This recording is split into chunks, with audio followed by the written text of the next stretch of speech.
Bonjour, nous allons corriger dans cette épreuve.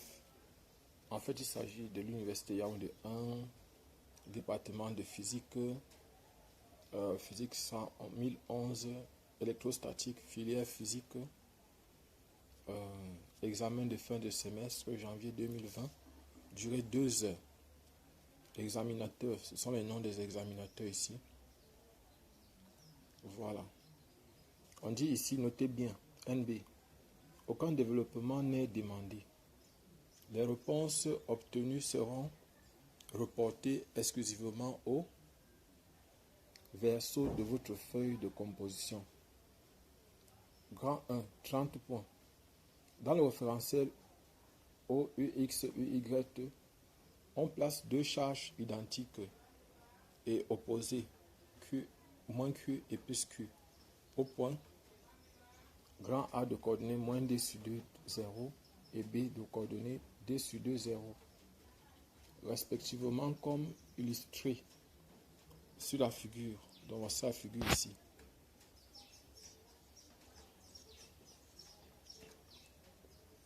Donc, comme illustré sur la figure, de manière à constituer un dipôle électrostatique D très petit devant R, on se place dans la base OUX, UY, UO, UR, Uθ. Et on néglige, en fait il s'agit là d'un repère polaire, et on négligera tous les termes en 1 sur R carré. Petit 1, déterminer en tout point M de coordonnées Rθ le potentiel en fonction de R et de θ. Petit B, l'équation des surfaces équipotentielles. Petit C, le potentiel en fonction de P, moment dipolaire, UR et R. Petit 2, déterminer en tout point M de coordonnées R et θ le vecteur champ électrostatique en fonction de R et de θ.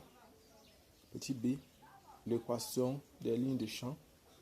Petit C, le champ électrostatique en fonction de P et R. On se place dans le référentiel OUX, UY. Petit 3, en déduire en tout point M de coordonnées X, Y. Petit A, le potentiel en fonction de X et de Y, X et Y. Petit B, les composantes du champ électrostatique EX, EY en fonction de X et Y. Grand 2. The metallic sphere of radius A0 carrying a charge 2Q plus 2Q is placed at the center of alloy spherical conductor of internal and external radius E1 and E2 respectively, who carry a charge plus Q as illustrated in figure 2. Donc c'est ça ici. Ça figure là ici.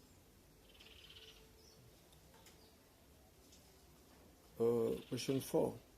Calculate the surface density sigma interne and sigma externe on the internal and external wall of the alloy spherical conductor respectively. Question 5. Knowing that there is a continuity of the potential at the crossing of the surface of the conductor, calculate at any point M coordinate R, theta and phi. Petit A, the electrostatic fields. Petit B, the potential. Question 6. Calculate petit C, the electrostatic potential energy of the distribution. Petit D, the flow of electric field created by the distribution through any surface. Question 7. Calculate the capacity of the capacitor formed by the two conductor of the tour.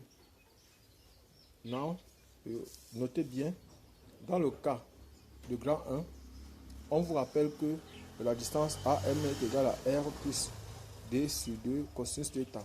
BM est égal à R moins D sur 2 cosinus θ.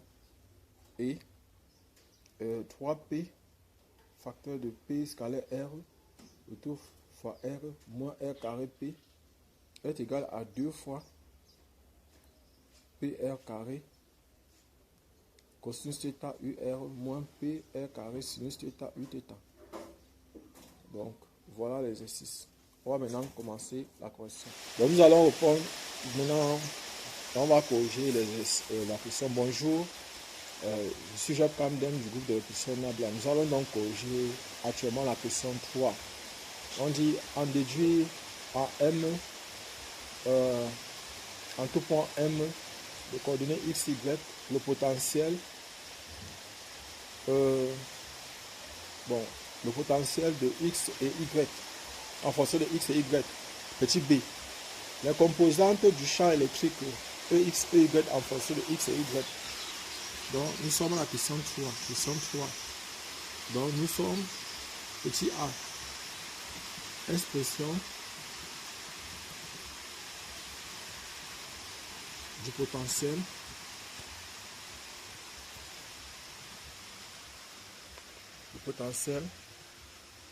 V en fonction de x et de y. Donc ce qu'on va faire, on sait que le potentiel au point M est égal à P cosinus de θ sur 4pi epsilon 0 R au carré. Voilà le potentiel. Or, l'équation de passage c'est x égale à R cos θ, y égale à R sin θ.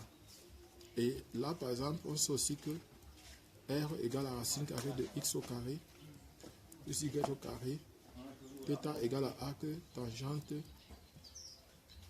de y sur x. Donc voilà ce qu'on a. Et on va donc venir ici. On peut tirer cosinus ici. Donc à partir de la relation, si on peut tirer cosinus θ égale à x sur R, qui est encore égal à x sur racine carrée de x au carré plus y au carré. Voilà ce qu'on a. Et ça encore x sur R. Mettons d'abord comme ça. Ça va faire donc V égale à P sur x fois x plutôt sur 4pi epsilon 0 R au cube. Donc, on va trouver V est donc égal à P fois x sur 4pi epsilon 0 facteur de x au carré plus y au carré de 3 à la puissance 3 demi.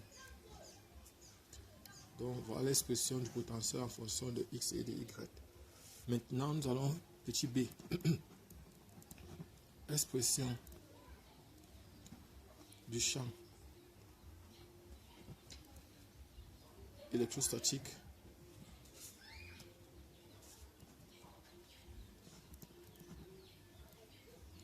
au point M en fonction de x et y. En fonction de x et y.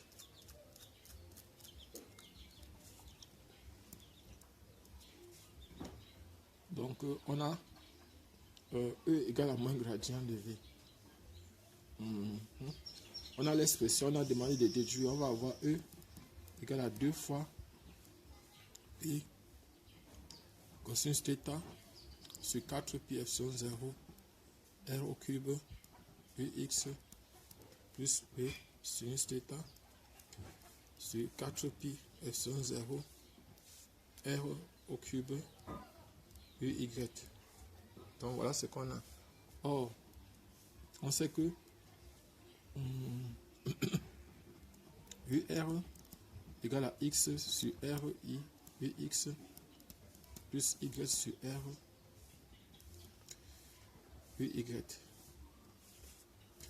Ça va faire cosinus θ Ux plus sinus θ, EY. Donc voilà ce qu'on a. On doit maintenant remplacer UR par ça. Uθ égale la dérivée de UR par rapport à θ. Donc ça va faire moins sinus θ, UR, UX, plus cosinus θ, UY.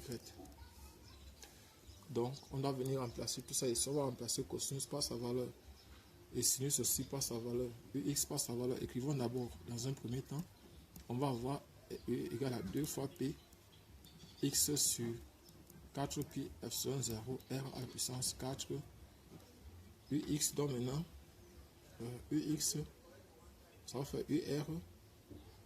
Qu'est-ce qu'il a fait? J'ai écrit ici U, c'est UR ici, je m'excuse, c'est UR ici, Uθ ici, UR et Uθ. Donc ici ça va faire cosinus θ UX plus sinus θ UY,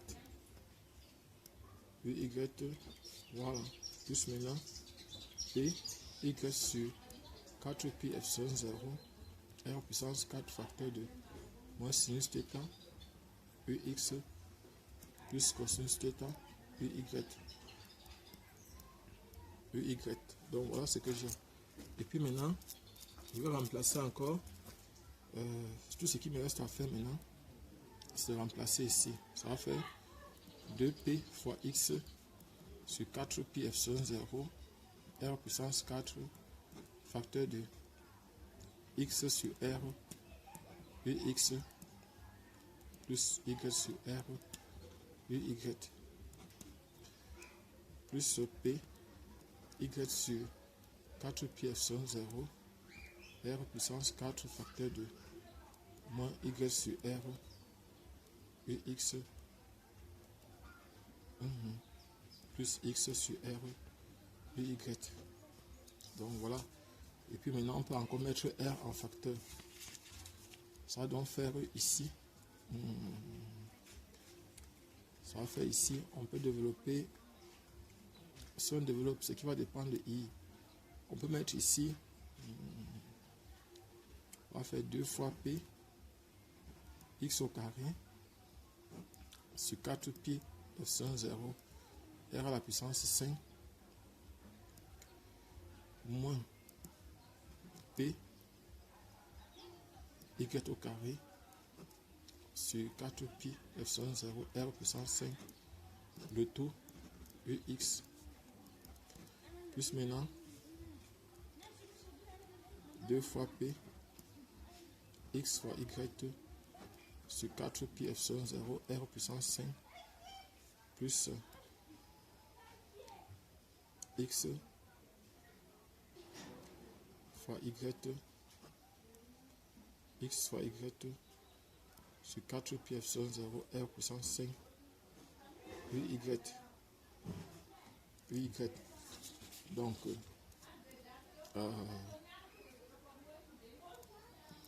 ici ça va donner ici P facteur de 2x au carré moins y au carré le tout sur 4 pi epsilon 0 R puissance 5 UX c'est E ici plus donc maintenant P ça va faire 3 fois P X fois Y sur 4 pi epsilon 0 R puissance 5 UY.